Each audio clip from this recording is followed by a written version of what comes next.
еліміздің жалпы болашағы үшін, ел экономикасы үшін ең басты нәрсенің біреуі еліміздегі шикізатты ғана емес, сол шикізатты пайдаланып жұмыс жасайтын өндіріс, өзімізден шығарып, өнім шығарып, бір бөлек мәселелерді өз жерімізде шешетін болсақ, елімізге үлкен болашағына ықпал жасайды.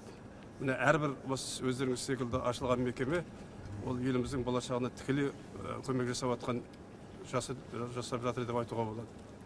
Жаңа Ерлан Жақанұлы айтып жатыр ғой, өндірісте жұмыс жасадым деп. Мен де дәл сіздер ұқсап, мына үстіме спецовкамды киіп, каскамды киіп, біраз жұмыс бастаған адаммын.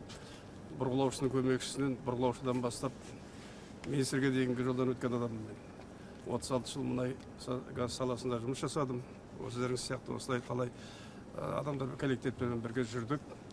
Енді мына елдің үлкен алдағы қаралып шешілгелі отырған мәселеге үлкен жауапкершілікпен қарап, мынау конституциямызды дұрыстап оқымаған болсаңыздар оқып танысып,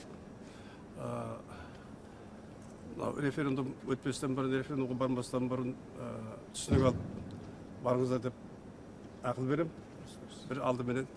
Сосын енді тағы бір айтатын нәрсе, бүгін кездесуде мен бұдан бұрын Басқасан облысында болып келдім. Ерлан Жақанұлы бастаған топ Маңғыстау облысынан келатыр.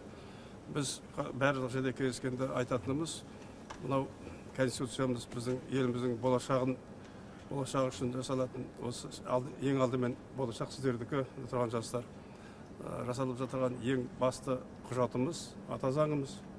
Сондықтан бұл конституцияның өзіне де өтетін референдумға да үлкен жауапкершілікпен қарауларыңызды сұраймын.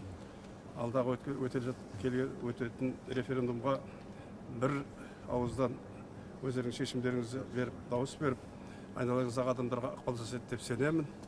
Атырау маған бөтен емес, өздеріңіз білесіздер, осы жерде мен көршілес Астрахань облысында туып, Атыраудың жерінде өскен азаматпын. Сондықтан сіздерге еңбектеріңізді табыс тілеймін. Атыраудың әрбір жетістігіне қуанатын азаматтың бірімін. Елге жақсы қызмет жасап жатсыздар. Жаңа басшымыз айтып отыр ғой, мен де сіздерге рахмет айтамын. Рахмет айту күндері ғой қазір. Табысты болыңыздар, аман жүріңіздер.